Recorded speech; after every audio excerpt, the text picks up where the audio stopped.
మోడీ గారు వెన్నుపోటు పొడిచారు ఆంధ్ర రాష్ట్ర ప్రజలకు. ప్రత్యేక హోదా ఇస్తాము అని చెప్పి 10 సంవత్సరాలు ఇస్తామని మోడీ గారు స్వయంగా మాటిచ్చి ఆంధ్ర రాష్ట్ర ప్రజలను మోసం చేశారు. అలాంటి వాళ్ళను ఎత్తి పట్టుకున్నారు ఈరోజు. అలాంటి వాళ్ళతో పొత్తులు పెట్టుకున్నారు ఈరోజు టీడీపీ అయినా జనసేన అయినా. ఇది ఎక్కడి న్యాయం అని అడుగుతున్నాం. నిన్న మోడీ గారు వచ్చారు, ఇదే విశాఖపట్నానికి వచ్చారు. ఒక్క మాటైనా మాట్లాడారా అండి? ప్రత్యేక హోదా గురించి మాట్లాడారా? లేకపోతే విభజన హక్కుల్లో ఒక్క వాగ్దానమైనా నిలబెట్టుకుంటామని చెప్పారు. ఉత్తరాంధ్ర రాయలసీమకు స్పెషల్ ఎకనామిక్ ప్యాకేజ్ మన హక్కు, ఒక్క మాటైనా మాట్లాడారా? కడప స్టీల్ ఫ్యాక్టరీ మన హక్కు, ఒక్క మాటైనా మాట్లాడారా? మన బిడ్డలకు ఉద్యోగాలు 2 కోట్లు ఇస్తామన్నారు సంవత్సరానికి, మన బిడ్డలకు 1 లక్ష కూడా ఇవ్వలేదు. ఒక్క మాటైనా మాట్లాడారా? విశాఖ స్టీలును కాపాడుతాము, విశాఖ స్టీలు ఆంధ్ర రాష్ట్రానికి చాలా ముఖ్యము అని ఒక్క మాటైనా, ఒక్క అష్యూరెన్స్ అయినా ఇచ్చారా? అలాంటి వాళ్ళ గురించి ఎంతో గొప్పలు చెప్తున్నారు ఈ రోజు టీడీపీ జనసేన వాళ్ళు. వైసీపీ ఏం తక్కువ తినలేదు. జగన్మోహన్ రెడ్డి గారు ఒక పక్క టీడీపీ సక్రమ సంబంధం పెట్టుకుంటే, జగన్మోహన్ రెడ్డి గారు అక్రమ సంబంధం పెట్టుకున్నారు అదే బీజేపీ పార్టీ.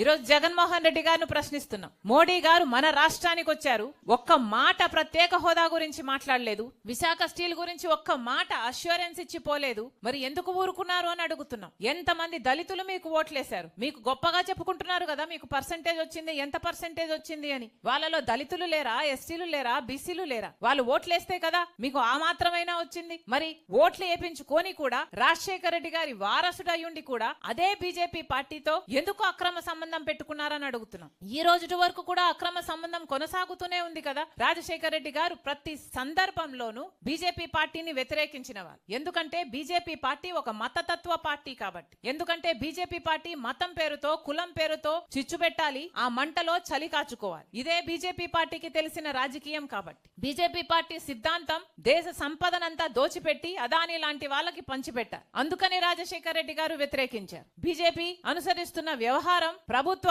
వ్యవస్థలను అన్నిటినీ, ఆర్బీఐ అయినా, సిబిఐ అయినా, ఈడీ అయినా, ఇన్కమ్ ట్యాక్స్ అయినా, స్టాక్ ఎక్స్చేంజ్ అయినా, ఏ వ్యవస్థనైనా తమ గుప్పిట్లో పెట్టుకొని స్వార్థ రాజకీయాలు వాడుకునే పార్టీ బీజేపీ పార్టీ కాబట్టే రాజశేఖర రెడ్డి గారు ఆ రోజు నుంచి వ్యతిరేకిస్తూ వచ్చారు. మరి అలాంటి రాజశేఖర రెడ్డి గారి కొడుకై ఉండి జగన్మోహన్ రెడ్డి గారు అదే బీజేపీ పార్టీకి ఎందుకు కొమ్ము కాస్తున్నారు? అదే బీజేపీ పార్టీకి ఎందుకు గులాంగిరి చేస్తున్నారు? వీళ్ళ రాజశేఖర రెడ్డి గారి వారసులు. మళ్ళీ చెప్తున్నాం, ఈ రోజు బీజేపీ పార్టీకి వ్యతిరేకంగా రాజశేఖర రెడ్డి బిడ్డలలో ఎవరైనా నించున్నారు అంటే అది ఒక్క షర్మిలారెడ్డి మాత్రమే. మళ్ళీ చెప్తున్నాం, ఈ రోజు ఆంధ్ర రాష్ట్రంలో ఏ పార్టీ అయినా బీజేపీ పార్టీకి వ్యతిరేకంగా నించుంది అంటే అది ఒక్క కాంగ్రెస్ పార్టీ మాత్రమే. మళ్ళీ చెప్తున్నాం, ఈ దేశంలోనే బీజేపీ పార్టీని వ్యతిరేకిస్తున్న ఏకైక అలయన్స్ ఏదైనా ఉంది అంటే అది ఒక్క ఇండియా బ్లాక్ మాత్రమే. ఇదే బీజేపీ పార్టీ అధికారంలో కొనసాగితే రాజ్యాంగ